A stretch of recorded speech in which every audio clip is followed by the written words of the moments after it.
अस्सलाम वालेकुम, मैं हमारी अली, आप देख रहे हैं मेरा चैनल। ईरान का नया सुप्रीम लीडर आता है और आते ही हर तरफ छा जाता है। किस तरह से इसराइल और अमेरिका को धमकियां दी जा रही हैं, किस तरह से आंखों में आंखें डाल के ललकारा जा रहा है। मुश्तबा खामनाई, इनकी मुकम्मल बायोग्राफी के हवाले से आज की वीडियो में बात करेंगे। ये जो है तालीम इन्होंने कितनी हासिल की, इनके बच्चे कहाँ पर रहते हैं, इनके कितने बच्चे हैं, इनकी बीवी का ताल्लुक जो है वो किस जगह से है, कब से ये जो है अपने वालिद के साथ एक एक चीज़ में शामिल थे, कब से जो है वो ये बात जानते थे कि अगला ईरान का सुप्रीम लीडर इन्हीं को चुना जाएगा।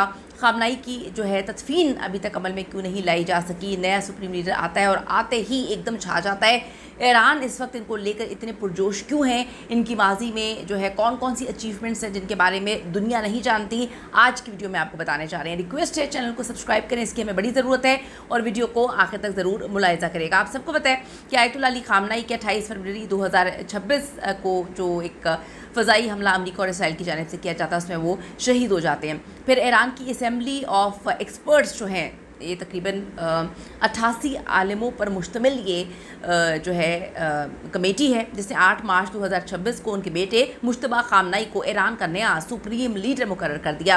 ये 1979 की इस्लामी इनकलाब के बाद पहली बार ये हुआ है कि ये ओहदा बाप से बेटे को मुंतकिल किया गया हो। मुश्तबा जो है वो 56 साल उनकी उम्र है। अब ईरान की सबसे बड़ी ताकत वो बन चुके हैं, लोगों को उन पर बहुत यकीन है, लोगों को उन पर बड़ा मान है, और अभी मुल्क जो है वो जंग के सबसे बड़े बहरान से गुजर रहा है। पैदाइश और इब्तदाई ज़िंदगी के हवाले से इनकी बताती चलती हूँ। 8 सितंबर 1969 को वो मशहद में पैदा हुए। वालिद आयतुल्लाह अली खामनाई साबिक सुप्रीम लीडर ईरान के, वालदा मंसूरा खोजस्ता जो है वो अली खामनाई के दूसरे बेटे हैं। बचपन में वालिद की मुखालफत जो है वो शाक थी। अच्छा, तालीम के हवाले से आपको थोड़ा सा बताती चलूँ कि तेहरान के अलवी हाई स्कूल से इन्होंने मैट्रिक किया। फिर 1999 में जो है कुम गए। इस्लामी फ़िक़्ह की आला तालीम उन्होंने हासिल की वहाँ पर। नफ्सियात और नफ्सी तज़िया भी इन्होंने जो है वो पढ़ा है। अरबी और अंग्रेज़ी बोलते हैं, उस पर अबूर इनको हासिल है। और मैं आपको बताती चलूँ कि वो हुज्जतुल इस्लाम के दर्जे के आलिम भी तस्वुर किए जाते हैं।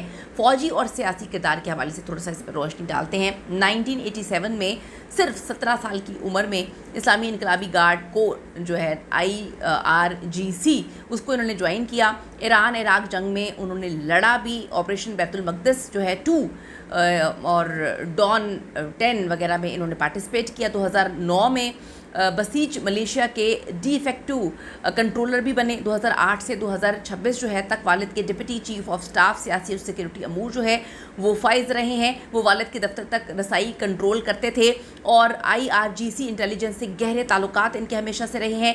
2005 से 2009 के इंतखाबात में महमूद अहमदी नैयाद की हिमायत उन्होंने की है। 2009 के जो इज्तिमाई मुज़ाहरे हुए हैं उसको कुचलने में ये मुलव्विस भी रहे हैं। उस वक्त लोग नारे लगाते थे, मुश्तबा मरजा लीडरशिप ना देख।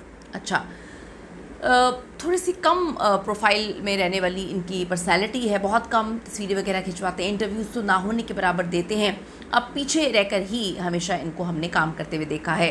बीवी इनकी ज़हरा हद्दाद आदिल हैं। 1999 में इनकी शादी हुई है। साबिक parliament speaker Ghulam Ali Haddad Adil की वो बेटी हैं, और वो भी 2026 के अमेरिका इसराइल हमले में शहीद हो गई हैं।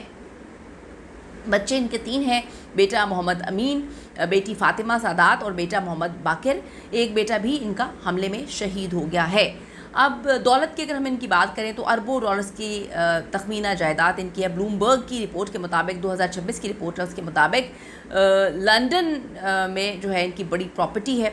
उसके बाद दुबई, फ्रैंकफर्ट और मालार्का में वो इनकी होटल्स हैं और जायदादें हैं। ईरानी ऑयल रेवेन्यू से फ़ंड्स भी इनको आते हैं। ऑफशोर कंपनियों के ज़रिए इनको बहुत ज़्यादा फंडिंग होती है। बैंक और बड़े इनके असासे वगैरह हैं। 2019 में अमेरिका ने पाबंदियां लगाई थी। IRGC और इलाकाई ग्रुप्स की हिमायत की वजह से इन पर पाबंदियां लगी हुई हैं। ये दौलत जो है रियासती फ़ंड से इनको आती है। अली खामनाई की तदफीन के हवाले से आपको बताती चलूँ कि वो तदफीन अभी तक क्यों नहीं की गई। अली खामनाई 86 उनकी ये एज थी, और 28 फरवरी 2026 को तेहरान में अमेरिका इसराइल हमलों में वो शहीद हुए हैं। तदफीन की तकरीब कई बार मुलतवी हो चुकी है। जंग जारी होने की वजह से शदीद सिक्योरिटी ख़तरात हैं।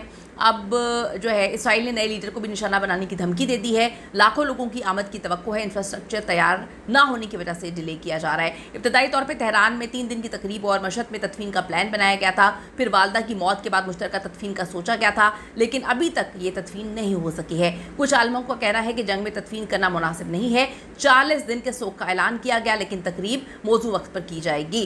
نیا سپریم لیڈر بنتے ہی انہوں نے کیا اعلان کیا؟ بڑا امپورٹنٹ ہے. 8 مارچ 2026 کو وہ مقرر ہوتے ہیں.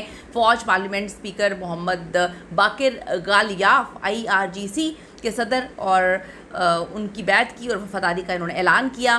اب جی نئی جو ہے انہوں نے تحریک کا اعلان کیا. انہوں نے کہا ہے کہ کسی صورت مذاکرات نہیں ہوں گے، کسی بھی صورت جو ہے وہ ٹیبل ٹاک نہیں ہوگی. جنگ جاری رکھنے کا عزم کا اعادہ انہوں نے کیا ہے. IRGC نے 6 ماہ کے ڈرون اور میزائل حملوں کا اعلان کیا ہے. کوئی بڑی نئی پالیسی ابھی نہیں، لیکن سخت کی جو لائن ہے وہ جاری رکھیں گے. امریکہ اور اسرائیل کے خلاف ٹرمپ نے اسے ناقابل قبول کہا اور دھمکی دی ہے کہ وہ ٹکے گا نہیں. اسرائیل نے بھی نئے لیڈر کو ٹارگٹ قرار دیا اور مارنے کی دھمکی دے دی ہے.